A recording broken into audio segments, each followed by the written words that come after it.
Seja bem-vindo a mais um episódio da nossa consultoria gratuita, uma live de perguntas e respostas que eu faço no meu Instagram toda quarta-feira às 20 horas. Se você não me segue ainda, meu Instagram é @marinovinicius, @marinovinicius, onde eu entro ao vivo e respondo dúvidas, perguntas de quem está me acompanhando, está ao vivo ali comigo, tá bom? Se você tem dúvidas, tem preocupações, tem perguntas para fazer, participa da próxima. Tá tudo bem? Não participou da última, participa da próxima.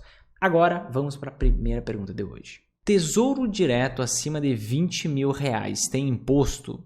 Debita na fonte ou tenho que fazer DARF? Vamos lá. Quando você está gerando uma confusão aqui que a gente precisa descomplicar isso, tá? Quando você investe em ações e aí você vai lá e compra ações por conta própria, com o teu CPF, você acessando lá a corretora e fazendo a compra.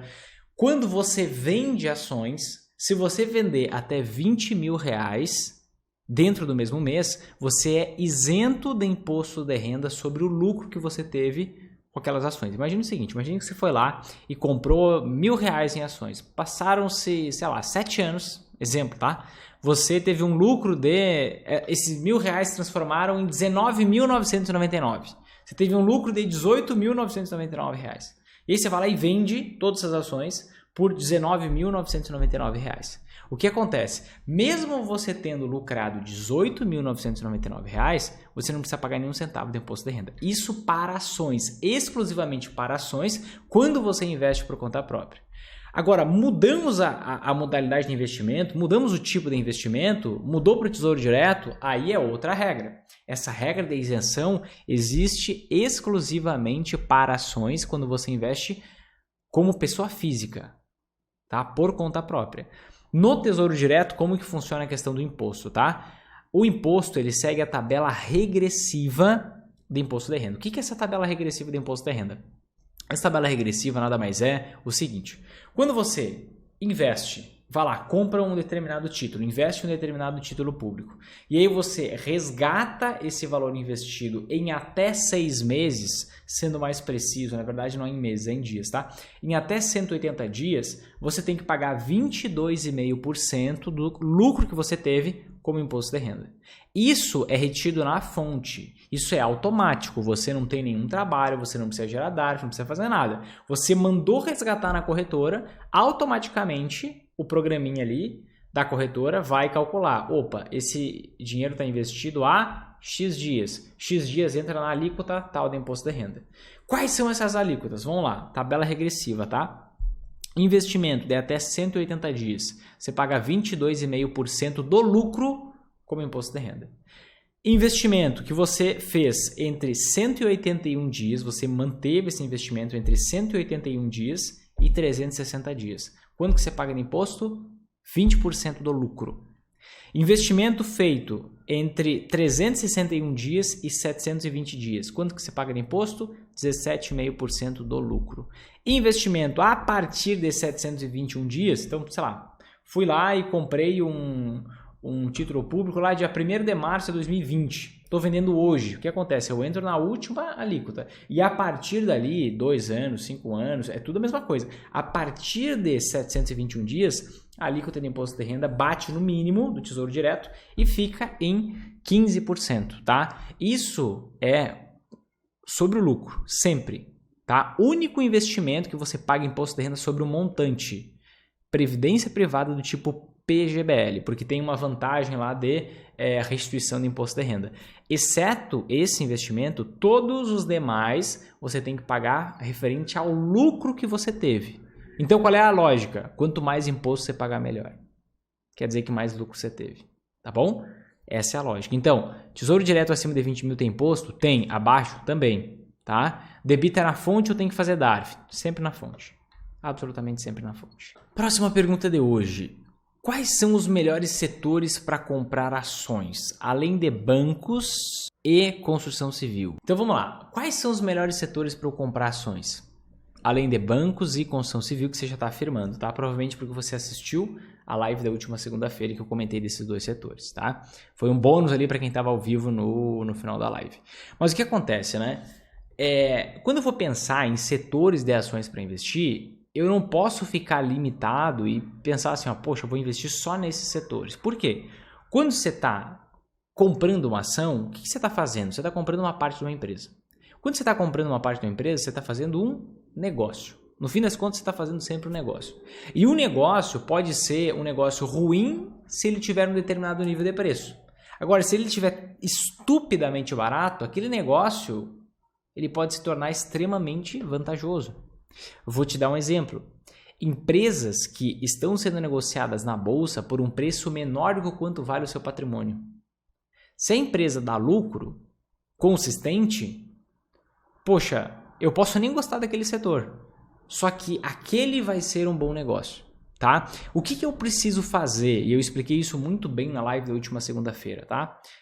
Se você não estava lá, a gravação vai pro ar em algum momento, tá? Fica ligado aí, principalmente no canal no YouTube, porque lá é mais natural você assistir vídeos mais longos no canal no YouTube, né? E essa foi uma live de mais ou menos 1 hora.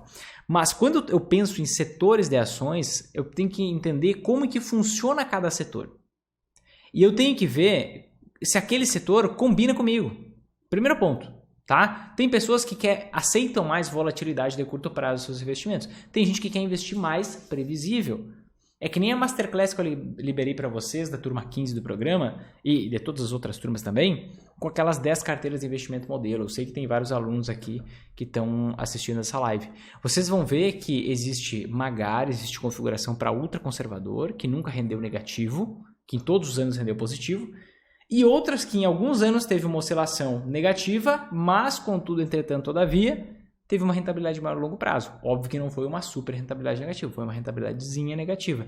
Por quê? Você assumiu um pouco mais de risco ali em alguma medida, tá? Então, você tem que entender a dinâmica de cada setor. Poxa, esse setor aqui é tipo cruzeiro, esse setor aqui é do tipo lancha, esse setor aqui é barco pirata. Desses 3 tipos, qual que eu topo investir? Com base no tipo de processo que eu quero seguir. Ponto. Esse é o primeiro ponto, tá? Depois disso, o que você vai ter que fazer? Entendendo o setor, você vai analisar as ações. Porque pode acontecer, por exemplo, hoje o setor da construção civil está muito bom. Agora, por quê? Porque as ações estão super baratas. Então não é muito por conta do setor. Eu entendo a dinâmica do setor. Só que por que tá bom investir nele? Porque as ações estão baratas. Então, no fim das contas, tudo remete às ações. Uma parte do processo de análise de ações é eu analisar o setor. Não é eu analisar o setor, ou melhor, eu analisar uma ação é uma parte do processo de análise do setor. Não. O mais importante é eu analisar a ação. Analisei a ação. Fui lá e vi que, poxa, é uma ação barata, é de uma empresa rentável, é de uma empresa pouco endividada, só que ela é do setor de commodities. Opa, se ela é do setor de commodities, o que acontece? Eu tenho que cuidar para ver se a commodity não está em alta. Porque, por exemplo, vamos pensar, minério de ferro está em alta agora, daqui a pouco vai voltar a cair, então é muito mais imprevisível. Aí o que eu vou exigir? Que ela seja muito mais barata que o normal. Ah, não, ela é do setor extremamente previsível. Opa, por exemplo, setor de energia elétrica, tá? Um mar de previsibilidade. Então, o que acontece? Se a ação está barata, empresa rentável, pouco endividada, poxa, eu não preciso ter cuidados adicionais ao investir. Entende? Construção civil que você comentou aqui. Eu tenho que entender quando que valoriza as ações desse setor. É quando a taxa Selic cai. Não é agora. Então, vai levar um certo período de tempo para essas ações se valorizarem. Mas está muito barato. Então, não existem... Contextualizando tudo isso, tá? Não existem melhores setores para eu investir. Por quê? Porque eles mudam com o passar do tempo. Existem aqueles que combinam mais com você, isso sim. Mas com o passar do tempo eles mudam. Por quê? As ações de um setor ficam caras. Depois, as ações de outro setor ficam baratas. Aí aquele setor fica mais atrativo. Então, no fim das contas, tudo remete à ação. Como que você seleciona as melhores ações? Quando você usa, e você que mandou a pergunta é investidora sempre em alto, então eu vou dar uma resposta nesse nível, tá? Quando você usa aquele mecanismo do busca avançada, que eu mostro lá no módulo multiplicar, não sei se você já chegou lá. Mas é um mecanismo onde você filtra só as melhores opções. E aí você cria uma espécie de um ranking. E criando esse ranking, basicamente você vai definir quantas ações você vai investir e vai selecionar as ações a partir dali, tá? Então, assim, desmistifica um pouco Por quê? Eu posso te dar uma resposta rasa agora, válida para hoje. Só que eu quero te formar uma investidora para sempre. Eu quero que você seja independente. Por quê? Se eu quero dar diquinha, gente, eu tenho rios de views nos meus vídeos. Só que eu não sou o cara da diquinha. Por quê? Porque senão você vai ficar dependendo de mim a vida inteira. Que coisa chata você depender de outra pessoa. E eu não quero também que você fique sempre atrás de mim. Eu quero que você vá, você voe. E você só voa quando você tem conhecimento. Então eu preciso te explicar a base. Tá? Sabendo isso, foca em selecionar as ações. Antes de decidir investir ou não, entenda o setor. Entendendo o setor, faz sentido, não faz, e aí você aplica, tá? Hoje, depois de entender a base, setores muito atrativos que eu vejo para investir: bancário, energia, saneamento, agro, construção civil e... descarado é isso, eu acho. A gente está analisando todas as ações da Bolsa na mentoria Lince, que é um passo além do programa Investidor Sempre em Alta. É para quem quer, é um programa de educação continuada, tá? E a gente não analisou todas, a gente analisou a metade das ações da Bolsa já. E o que eu lembro de cabeça é isso, tá? Esses setores hoje estão mais atrativos, mas não vai ser sempre. Então é importante você entender a base para que você nunca passe perrengue. Senão, se eu te der só a regra, ou melhor, não a regra, se eu te der só a resposta, daqui 6 meses você vai me fazer a mesma pergunta, daqui 6 meses de novo e assim por diante, tá bom? Onde descubro o valor de todos os meus ativos no dia 31/12/2021, porque a Clear mandou sem eles. Vamos lá, o que acontece? Sobre declaração do imposto de renda, tá? Declaração do imposto de renda.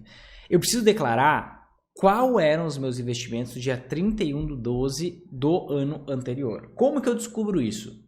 Eu vou receber, seja por e-mail, seja via física, a maioria hoje é por e-mail, tá?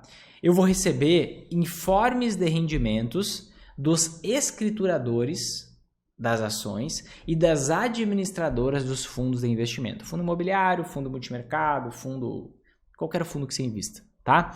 Quem são os escrituradores das ações? Escrituradores são empresas que fazem essa parte burocrática administrativa das empresas. Uma das suas tarefas é justamente controlar essa parte de declaração de imposto de renda. Então você vai receber um documento, às vezes demora algum tempo, provavelmente agora você não tem todos, tá? Você vai ter lá por abril, provavelmente. Então, lá mais pro próximo, tá? De meio de abril, início de abril. E aí o que acontece? Você vai receber um documento de cada ação que você tem. Então você vai receber lá um documentinho lá. Pô, Itaú, escriturador, por exemplo. Ai, gente, eu não vou de cabeça, agora não vou lembrar.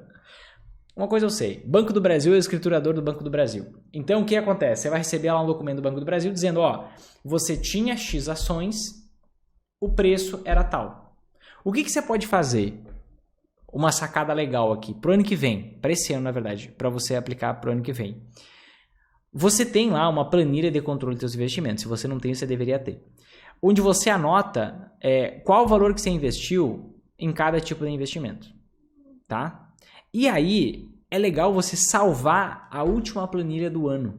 A planilha de dezembro. Se você faz aportes mensais, todo mês você acaba mudando o valor investido em cada investimento, né? Porque você está aportando mais dinheiro. Mas a de dezembro é legal você salvar. E aí você faz essa planilha anual. Aí você salva de dezembro, justamente para você já ter essas informações. Qual era o valor que tinha investido no dia 31/12? Só lembrando, tá? O que você declara é o valor de aquisição do investimento. Você não declara o valor atual. Deixa eu te dar um exemplo. Digamos que você comprou em 1998 ações da Petrobras a R$1. Exemplo, nem sei se o preço era R$1,98. E aí você comprou 100 ações, a R$1 cada ação. Hoje a ação está quanto? Deixa eu olhar aqui atualmente exatamente. Hoje cada ação da Petrobras é R$32, tá?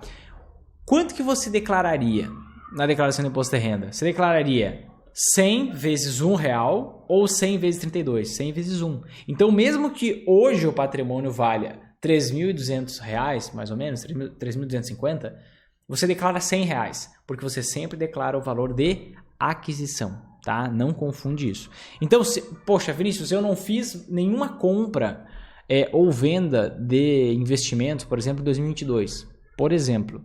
Então você pode pegar direto lá da corretora, na sua conta na corretora, qual é o valor investido em cada investimento que tem lá. Aí você pode declarar agora. Tá? Porque é o mesmo do final do ano passado. Mas, de qualquer forma, você vai receber os informes de rendimentos dos escrituradores das ações e das administradoras dos fundos imobiliários, dos fundos de investimento. Todo fundo de investimento, ele tem um banco custodiante, um banco que é não necessariamente é um banco, tá? Ele tem uma instituição que é a administradora do fundo, tem o banco custodiante, tem auditor, então tem vários entes, várias instituições. A administradora é justamente quem faz esse trabalho. É quem faz essa parte burocrática para os fundos de investimento e para as ações quem façam os escrituradores, tá bom? Só que você vai receber tudo isso. Então, respira fundo, fica tranquilo. Vinícius, já recebi tudo, só falta de uma empresa. O que você pode fazer? Você pode entrar em contato. Se porventura você não tem nenhuma outra forma de pegar esse dado, existem outras maneiras, tá? Você pode pegar suas notas de corretagem na corretora, você pode entrar no canal eletrônico do investidor, que lá vai ter as informações. Tem várias formas, tá? Estou te falando das mais fáceis aqui. Mas o que você pode fazer? Você pode entrar em contato com o RI da empresa. Então, por exemplo, né? Você está investindo lá numa ação, não recebeu só o informe dela que está faltando para você mandar a declaração, e aí você foi lá e, poxa, falta só uma. Você pode digitar no Google, RI e o código da ação. Por exemplo, Lojas Renner. RILREN3. Ou digita Lojas Renner, vai aparecer igual. O primeiro site que aparecer é o site de relações com investidores da Renner. E aí, no canto geralmente superior direito, vai ter aqui, contato, fale com RI, que é a aba de relações com investidores. Pessoas da empresa, funcionários que eles trabalham exclusivamente para atender os investidores. E aí, você manda um e-mail, tá aqui, contato, ri@lojasrenner.com.br, tá? Atendimento à pessoa física, acionistas@lojasrenner.com.br. Você manda um e-mail dizendo, quem é o escriturador, que não recebia o informe ainda. E aí você vai descobrir quem é, e aí você pode buscar isso no seu e-mail, enfim, que provavelmente vai ter chegado lá. Tá bom? Mas em ultimíssimo caso, então, você vai receber informe de rendimento. Para se prevenir e não depender do informe, você pode ter essa informação salvando a última planilha do ano, tá? Onde tem a anotação do valor investido em cada investimento lá. Não recebi. O que eu faço? Falo com o RI da empresa. Falo com relações com investidores da empresa. Tá bom? A corretora, até olhei aqui, a Clear mandou sem eles. A corretora manda o relatório só com a quantidade de ações, mas não com o valor investido. Olha, excelente pergunta aqui, tá? Como identificar se o lucro da empresa vem da operação? Pergunta extremamente relevante, tá? Por quê? O que acontece? Existem várias empresas que têm ações na bolsa que o lucro, ele é um lucro não confiável. O lucro ele pode ser de uma empresa, pode ser recorrente ou não recorrente, tá? Quando a gente vai analisar uma ação, deixa eu dar o contexto aqui para vocês. Quando eu vou analisar uma ação, o que eu tenho à disposição? O que eu estou fazendo ali? Eu estou fazendo um investimento. O que é um investimento? É uma troca de dinheiro hoje, onde eu busco ter mais dinheiro no futuro. Eu busco multiplicar o meu dinheiro com o passar do tempo. Aí eu vou investir numa ação. Quando eu invisto numa ação, eu estou investindo numa empresa. Para eu ter certeza que eu deveria investir naquela empresa, eu teria que saber se o lucro daquela empresa vai aumentar, certo? Se o nível de lucratividade daquela empresa vai continuar bom ou não. Só que eu não tenho acesso a informações do futuro, não sou semideus. Então, qual é a arma que eu tenho disponível hoje? Eu analisar os resultados atuais da empresa, os últimos resultados que ela teve. Não analisar o quanto que a ação valorizou ou desvalorizou. Analisar a empresa em si. Os resultados da empresa. A rentabilidade que teve ou deixou de ter, isso só vai me mostrar qual é o apetite dos investidores para aquela ação naquele determinado momento. Agora, de forma estrutural, eu preciso analisar a empresa. Como está o lucro da empresa, como está a dinâmica do lucro da empresa, como está o endividamento, etc. e tal. E quando eu analiso o lucro, eu preciso prestar atenção em algo extremamente importante. De onde vem esse lucro? Vou te dar um exemplo, tá? Um exemplo bem emblemático que ficou gravado na minha cabeça, tá? Cyrela. Cirela é uma empresa do setor de construção civil que no ano passado ela tem um lucro mais ou menos de 400 milhões por ano, tá? 300, 400 milhões por ano. Só que no ano passado, a gente, na mentoria Lince, a gente analisou essa ação, ou surgiu a dúvida lá, não vou lembrar exatamente, mas foi até o Rodrigo que mandou a dúvida, que estava muito gigantesco o lucro da empresa. E o que aconteceu? Ela estava com um lucro de 1,7, quase 1,8 bilhão nos últimos 12 meses, sendo que historicamente o lucro dela era 400 milhões. E aí a gente foi tentar entender o que tinha acontecido, né? Onde que separava o joio do trigo ali. E aí a gente viu que o lucro que vinha da operação continuou mais ou menos o mesmo, de 300 ou 400 milhões. 1,4 bilhão era de uma venda de um ativo da empresa, algo não recorrente. Então pensa no seguinte, quando você vai olhar um indicador para ter como base se vale a pena ou não investir numa ação, você tem que olhar só aquilo que é recorrente. Só aquilo que vem da operação da empresa, da atividade fim. Por quê? A Cirela não tem mais 30 terrenos daquele para ela continuar vendendo um por ano. Ela tem um. Vendeu, lucrou, entrou no caixa e deu, acabou. Então, se eu analisar, o lucro da empresa é 1,8 bilhão. Não é. O lucro, na verdade, que vem da operação é 400 milhões. Então, eu precisava desconsiderar esse 1,4 bilhão. E como que eu identifico se o lucro da empresa vem da operação ou não, tá? Aqui vai ser algo um pouco mais técnico, tá? Não sei se todo mundo vai pegar, vai entender, mas eu vou responder já que foi perguntado, tá? O que acontece? Quando a gente olha lá as linhas, tá, do demonstrativo de resultado da empresa, da demonstração financeira, falando mais em português, dos resultados financeiros que a empresa divulgou, a gente vê que antes de eu chegar no lucro líquido, que é a última linha lá, depois que passa, poxa, quanto que a empresa faturou pelas vendas que ela fez, quanto que ela pagou de matéria-prima, quanto que ela pagou de imposto direto, quanto que ela deixou de receber por devolução, quanto que teve de inadimplência, quanto que ela pagou em salário de funcionários. Tem várias linhas, até chegar no lucro líquido final da empresa, que é o que a gente olha em primeira instância. Depois que eu olho o lucro líquido final, eu tenho que ver de onde que está vindo esse lucro. Esse lucro pode estar vindo da operação, esse lucro pode estar vindo de algum resultado financeiro, um investimento que a empresa fez, uma venda de algum ativo que a empresa fez. O que é um ativo? Algum bem que ela tem, que ela fala e vendeu. Pode estar vindo de alguma reposição do imposto, que naquele ano foi reposto, mas no outro ano não vai ser, então não é algo recorrente. E aí, como que eu sei de onde veio o lucro? Quando eu olho, além do lucro líquido, eu olho algo chamado EBIT. O que é o EBIT? Tá? O EBIT é o lucro antes de impostos e taxas. Tá? Então, o EBIT é Earnings, é uma sigla em inglês, né? Before impostos, me esqueci, e taxes, tá? Então, eu olho o lucro da parte operacional. E aí eu vou comparar. O lucro líquido é maior do que o EBIT? Não pode. Lucro líquido sempre tem que ser menor que o EBIT. Geralmente, o lucro líquido, o EBIT é o lucro operacional, o lucro que vem da operação. Eu tenho que olhar esse dado aqui. Geralmente, o lucro líquido é cerca de 60% a 70% do EBIT. Se tiver mais do que isso, provavelmente tem alguma coisa que é resultado financeiro, provavelmente tem alguma reposição de imposto, provavelmente tem alguma venda de ativo.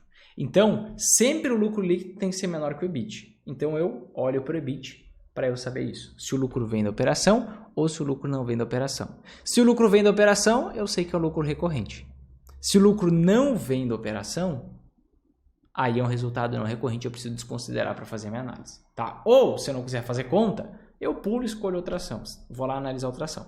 Ou eu vou lá e desconto o número para eu ver os indicadores recorrentes, os indicadores reais. Tá? E eu tenho que ter muito cuidado em relação a isso. Por quê? Empresas que quebram são quais? Empresas endividadas e empresas que não têm lucro operacional. Que a operação não dá lucro. Pega todas as empresas que já faliram. são empresas com lucro operacional negativo. São empresas com prejuízo operacional. Prejuízo operacional. A operação dá prejuízo. Pode ter um caso, por exemplo, em que a operação dá prejuízo, só que a empresa fez uma venda de um terreno, de alguma coisa que ela tem, só para ter lucro. E aí ela acaba enganando. Entende? No fim das contas aparece um lucro, só que na operação ela teve prejuízo. Eu não lembro, mas ultimamente eu vi uma empresa assim, que o lucro da operação estava negativo, mas o lucro final estava positivo. Por quê? Ela tinha resultado financeiro, tinha um monte de o que eu chamo de sujeira ali nos números da empresa, tá? Isso para quem está na turma 15, fiquem tranquilos que a gente vai tratar sobre isso numa mentoria ao vivo, tá? Na última mentoria ao vivo a gente vai tratar sobre isso, tá? Isso tá bem explicado no programa também, tá bom? Então como que eu identifico? Olhando para o EBIT e comparando com o lucro líquido. Qual o mínimo de valor de mercado que uma ação tem que ter para entrar na Magar?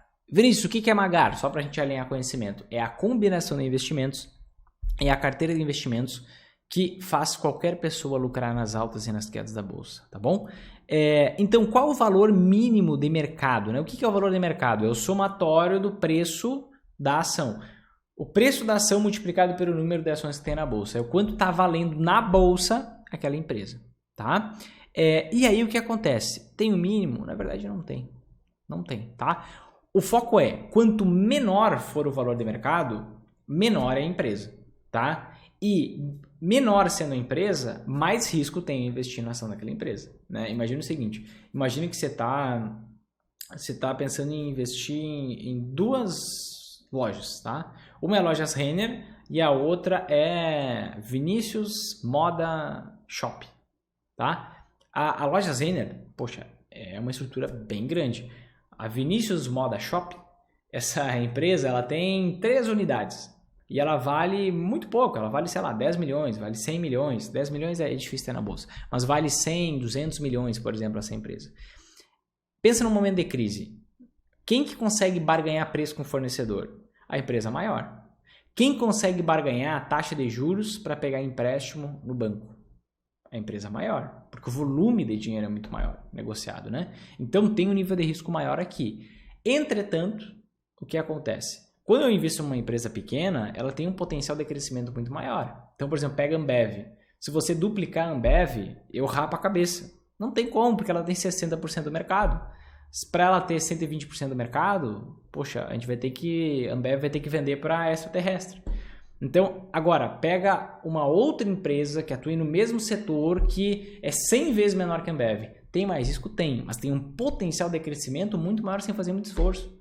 É muito mais fácil a outra empresa crescer. É por isso que a gente vê no Brasil, nos Estados Unidos e em tudo que é canto do planeta, empresas pequenas se valorizando mais no longo prazo do que empresas grandes. Inclusive hoje, a gente vê uma defasagem muito grande das small caps, que são empresas pequenas, o desempenho delas em relação às large caps, as empresas grandes, que têm um grande valor de mercado. A gente vê as small caps com um atraso de valorização em relação às large caps.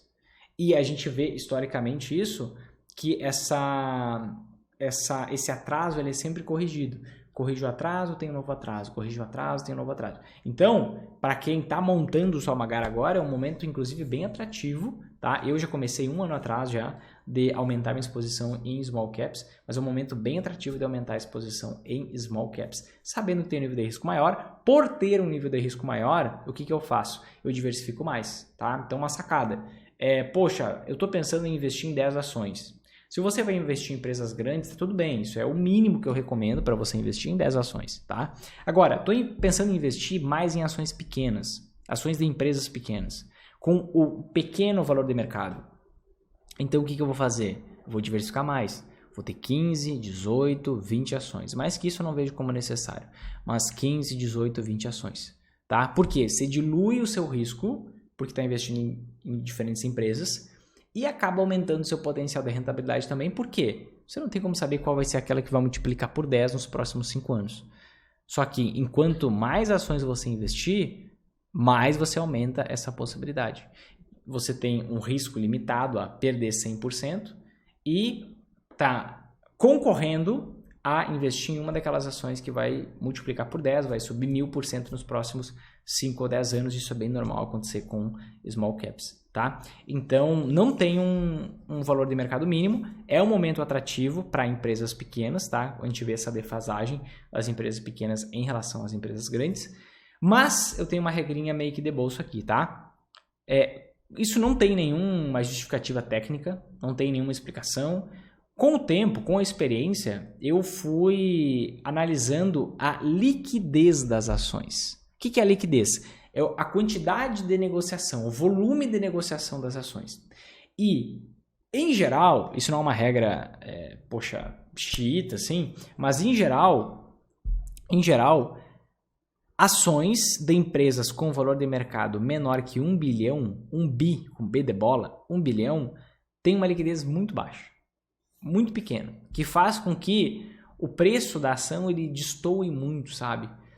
Quando você vai lá comprar a ação, você vai ver alguém querendo comprar a ação por R$55, outro querendo vender por 57. Uma distância muito grande, imagina. Uma venda já faz o preço da ação oscilar em 4%, mais ou menos, 3 a 4%. Eu gosto que esses números estejam próximos, que tenha alta liquidez, muito volume de negociação. E empresas pequenas... É difícil, o volume de negociação é menor. Então, uma regrinha de bolso, que você pode usar como norte, não como regra, não como determinação, é olhar para ações que têm um valor de mercado maior que 1 bilhão. Se o valor de mercado for menor que 1 bilhão, aí você dá uma cuidadinha. Vê como é que é a liquidez para você, por exemplo, não entrar e comprar a ação de uma empresa com uma liquidez muito baixa, sendo que depois você vai querer vender, na hora de vender você já vai perder 5 ou 10% já direto na venda, porque essa distância entre o preço de compra e venda é muito alta. Tá bom? Certo, gente? Se fez sentido para você, se esse conteúdo te ajudou de verdade, o que você faz agora? Aqui embaixo tem um botão de curtir, like, gostei, um coraçãozinho, alguma coisa assim. Clica nesse botão, tá? Porque assim a rede social ela vai compartilhar com mais pessoas e você me ajuda a eu ajudar mais gente. Tem muita gente, tem milhões de pessoas perdendo dinheiro na bolsa. É sério isso, a maioria das pessoas perdem dinheiro na bolsa. A gente precisa ajudar essas pessoas. Então, curte, compartilha, não deixe essa mensagem morrer aqui, tá bom? Te vejo na próxima quarta às 20 horas no meu Instagram, @marinovinicius, @marinovinicius. Se não me segue ainda, me segue lá. E é isso, um grande abraço e até mais.